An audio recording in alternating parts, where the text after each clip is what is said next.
చర్చించడానికి అసెంబ్లీకి రావచ్చు కదా అని చెప్పి వాళ్ళు అంటారు. సరే, శాసన మండలిలో ఇప్పుడు మీరు డిఎస్సి మీద చర్చిస్తున్నట్టుగానే దీని మీద కూడా ఏమైనా చర్చిస్తారా? ఇది కూడా ఏమైనా ఎజెండాలు? సార్ మీకు ఒక విషయం చెప్తాను. వాళ్ళు ఏమంటున్నారు, అమరావతి చంద్రబాబు నాయుడు గారు మానసిక పుత్రిక అంటున్నారు.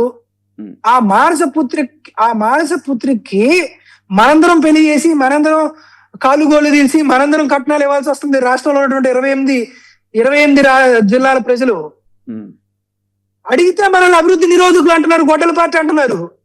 మోహన్ లాంటి వాళ్ళు మీరు ఎవరన్నా అడిగారనుకో, మీరు పేటీఎం అంటున్నారు మిమ్మల్ని. మేము అడిగితే అయినా కూడా అడగక తప్పదు కదా. ఇప్పుడు డిఎస్సి మీద ఇప్పుడు 99 టీవీ వేదికగా మిమ్మల్ని అడుగుతున్నాం సార్. మిమ్మల్ని అడుగుతున్నాం అంటే మీ ద్వారా ప్రజలను అడుగుతున్నాం, ప్రభుత్వాన్ని అడుగుతున్నాం. మమ్మల్ని గొడ్డల పార్టీ అంటున్నారు, మమ్మల్ని సైకోలు అంటున్నారు, మమ్మల్ని సాడిస్టులు అంటున్నారు, సోషల్ సైకోలు అంటున్నారు. ఈ అడిగినందుకు నా మీద ఇప్పటికి 16 కేసులు పెట్టారు. 16 కేసులు సార్, 26 నెలల్లో 16 కేసులు పెట్టారు. ఏం చేయమంటారు? ఇంకా ఏం అడగమంటున్నారు? వాళ్ళు ఏమంటున్నారు, ఇది దేవతల రాజధాని అంటున్నారు. దేవతల రాజధానిలో ప్రజలు నివసిస్తాం సార్ అడుగుతున్నావు, అడిగితే నువ్వు అవమానిస్తున్నావు అంటున్నారు. దేవతల రాజధానిలో ప్రజల డబ్బులు ఎందుకు ఖర్చు పెడుతున్నారు అని అడుగుతున్నావు. అట్టయితే అసలు నువ్వు అభివృద్ధి నిరోధి కూడా అంటున్నావు. దేవతల రాజధానిలో పేదవారికి సంబంధించినటువంటి ఇళ్ల పట్టాలు ఎందుకు ఇస్తావా అని అడుగుతున్నారు, కేసులు పెడుతున్నారు.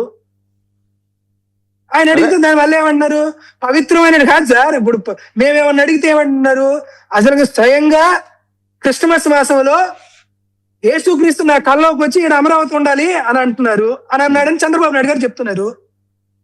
నేనేమన్నా అడిగితే నువ్వు యేసుక్రీస్తుకి వ్యతిరేకమా అని అడుగుతారు.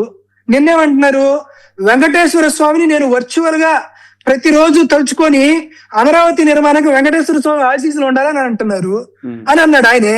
వెంకటేశ్వర స్వామి ఆశీస్సులు ఆయన అడిగారు, యేసుక్రీస్తు యొక్క దీవెనలు ఆయన అడిగారు. మేమేమో ప్రశ్నలు అడిగితే మమ్మల్ని తిడుతున్నారు. సో ఇప్పుడు చెప్పండి సార్ మోహన్ గారు, ఇప్పటికి మేము అడిగినటువంటి ఈ అంశాల్లో మేమేమైనా ప్రభుత్వాన్ని వ్యతిరేకంగా ఏమైనా అడిగావా? ప్రజాస్వామ్యానికి విరుద్ధంగా ఏమైనా ప్రశ్నలు అడిగావా? ప్రజాస్వామ్యంలో ప్రతిపక్ష పార్టీగా ఉండి రాజకీయాల్లో ఉండేటువంటి వ్యక్తులుగా మేము అడగకూడనటువంటి ప్రశ్నలు ఏమన్నా అడిగావా? సరే, మేము ప్రజాసమ్ముకు సంబంధించిన అంశాలు అడుగుతున్నాం, సమాధానం చెప్పట్లేదు సార్ అంటున్నాం. వారి సమాధానాలు వేరుగా ఉన్నాయి అంటున్నారు. అమరావతి విషయంలో ఏమైనా సమాధానం చెప్తారని చూద్దాం. మరి ఇప్పుడు డిఎస్సి విషయంలో ఇప్పుడు మీరు శాసన మండలిలో అడుగుతున్న క్వశ్చన్స్ కి ఏమైనా ఆన్సర్స్ రాబడుతున్నారా? ఎందుకంటే చాలా స్పోర్ట్స్ కోటా జీవోలు ఎందుకు మార్చారు, అసలు పరీక్ష లేకుండా టీచర్ ఉద్యోగాలు ఇవ్వటం ఏంటి, ఇలా చాలా క్వశ్చన్స్ రేస్ చేశారు కదా. వీటికి ఏమైనా ఆన్సర్స్ వచ్చే అవకాశం ఉందా సార్? ఒకటే మోహన్ గారు, అన్నిటికీ ఒకటే సమాధానం. బియ్యంకి పిడుక్కి ఒకటే మంత్రం చంద్రబాబు నాయుడు గారి దగ్గరికి, కారణం నువ్వే జగన్. డిఎస్సిలో నీ నోటిఫికేషన్ లో ఎందుకు మార్పులు చేర్పులు చేశారు? జగన్మోహన్ రెడ్డి గారు సైకో, జగన్మోహన్ రెడ్డి గారు సాడిస్టు, జగన్మోహన్ రెడ్డి గారు ఇది సేమ్ ఆవు కదా. నువ్వు డిఎస్సి నోటిఫికేషన్ లో స్పోర్ట్స్ కేటగిరీలో ఎందుకు నువ్వు అనర్హులకు ఉద్యోగాలు ఇచ్చావు అంటే 1995లో మేము ఎన్ని డిఎస్సీలు ఇచ్చామో తెలుసా? వైఎస్ రాజశేఖర రెడ్డి గారు ఏమన్నారో తెలుసా? జగన్మోహన్ రెడ్డి గారు 2014 నుంచి 2019, 24 దాకా ఎన్ని డిఎస్సి నోటిఫికేషన్లు వచ్చినాయి? దీనికి సమాధానం చెప్పరు. అయ్యా, డిఎస్సి క్వశ్చన్ పేపర్ అప్లోడ్ చేసింది, క్వశ్చన్ పేపర్ ని కంపోజ్ చేసింది ఎన్సీఆర్టీ అనేటువంటి ఒక సంస్థ.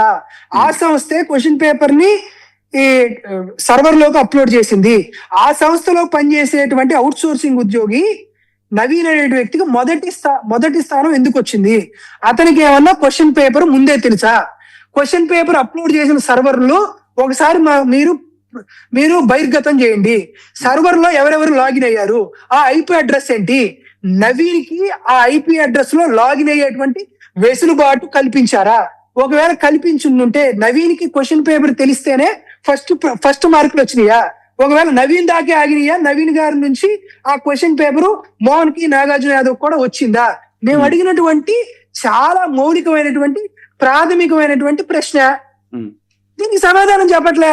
స్పోర్ట్స్ కోటాలో దాని గురించి రేస్ చేశారు కదా. అయితే పివి సింధు లాంటి గొప్ప క్రీడాకారునికి ఇచ్చాం మేము, అదే బాటలో మిగతా వాళ్ళకి కూడా ఇచ్చామన్నారు. దానికి మీ ఆన్సర్ ఏంటి సార్? పివి సింధు గారు గాని, గోపీచంద్ గారు గాని, ఆ తర్వాత వచ్చినటువంటి హంపీ గారు గాని, ఆ తర్వాత వచ్చినటువంటి ఎవరికైనా ఒక national award, national gold medal లేకపోతే ఇంటర్నేషనల్ గోల్డ్ మెడల్ ఏదన్నా చేయొచ్చు.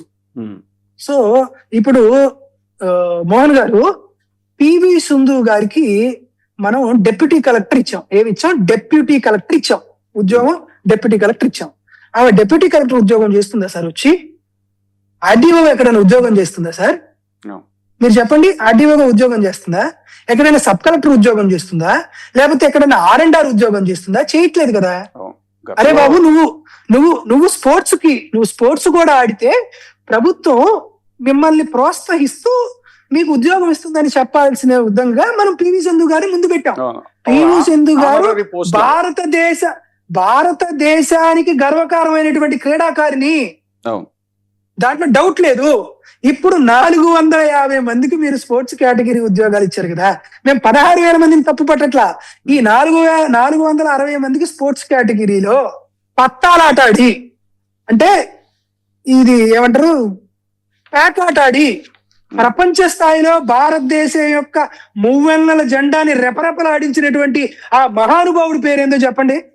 లోనా బయట 7 ముక్కలాట, 3 ముక్కలాట, ఉదర్ కా మాల్ అదర్, అదర్ కా మాల్ ఉదర్, ఈ ఆడి ఒంగుళ్ళు దూకుళ్ళు, నేల బండ, అష్టాచమ్మ, ఈ గేములు ఆడి భారతదేశం యొక్క ఔన్నత్యాన్ని ప్రపంచ దేశాలకు చాటి చెప్పినటువంటి ఆ మహానుభావుల పేర్లు ఏందో చెప్తే సరిపోయింది కదా సార్.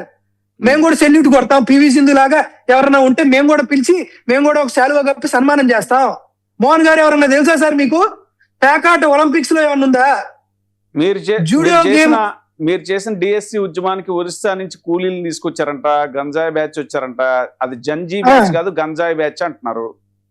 ఓకే, ఇంకా అది మీరు ఓన్లీ ఒరిస్సా దాకే ఆగిపోయారు మోహన్ గారు. మీకు మాకు బంగ్లాదేశ్ నుంచి రోహింగ్యాలు వచ్చింది, మీరేమి మర్చిపోయారా? లేకపోతే బంగ్లాదేశ్ వచ్చిన రోహింగ్యాల్ని, నేపాల్ వాళ్ళని కేంద్ర ప్రభుత్వం వెళ్ళదని కూడా తెలియదు పాపం, సోయ లేదు. అసలు బంగ్లాదేశ్ నుంచి రోహింగ్యాలు వచ్చినారు. అది కూడా కాదు సార్, ఒడిస్సాలో కూడా వీళ్ళ ప్రభుత్వమే కదా సార్ ఉంది, బీజేపీ ప్రభుత్వమే కదా. మేము బంగ్లాదేశ్ నుంచి, నేపాల్ నుంచి పాపం మా కోసం జగన్మోహన్ రెడ్డి గారిని చూడడానికి వస్తున్నారు కదా. ఏదో ఒకటి సార్, ఇప్పుడు మాకు ఒక 40% ఓట్లు వేసారు రోహింగ్యాలు కానీ నేపాల్ వాళ్ళు కానీ వేయలేదుగా, ఆంధ్రప్రదేశ్ రాష్ట్ర ప్రజలే వేశారుగా. అసలు ఇదంతా ఎందుకు సార్? మోహన్ గారిని, నాగార్జున యాదవ్ కూడా ఒడిస్సా వాళ్ళంటే పోయేదేముంది? ఇట్లాంటి డౌట్లు అనిత గారికో చంద్రబాబు నాయుడు గారికి కూడా చెప్తే సరిపోయింది. అసలుకి నాగార్జున యాదవ్ కి మాట్లాడేటువంటి హక్కు లేదు, మోహన్ గారికి ప్రశ్న అడిగే హక్కు లేదు. మోహన్ గారి కులం, నాగార్జున యాదవ్ గారి కులం, మా ప్రాంతం, మాకు అసలుకి మాకు ఒడిస్సా వాళ్ళకి సంబంధాలు ఉన్నాయి, లేకపోతే ICS కి సంబంధాలు ఉన్నాయి, మా మీద FBI ఎంక్వైరీ జరుగుతుంది, ఏదో ఒకటి చేయొచ్చు కదా. మీకు ఒక ఆశ్చర్యకర విషయం చెప్తానండి సార్. ఆంధ్రప్రదేశ్ రాష్ట్రానికి సంబంధించి ఎవరో కొంతమంది వైఎస్ఆర్ కాంగ్రెస్ పార్టీ వాళ్ళు ఫేస్బుక్ లో, ట్విట్టర్ లో పోస్టులు పెట్టారు. వారికి FBI నుండి వాళ్ళకి కంప్లైంట్ వెళ్ళింది. ఎక్కడ సార్? అమెరికన్ ఇంటెలిజెన్స్ వాళ్ళ నుంచి కంప్లైంట్ వెళ్ళింది. మేము భారతదేశం యొక్క సార్వభౌమాధికారానికి భంగం వాటిల్లుస్తున్నాం అంటున్నారు.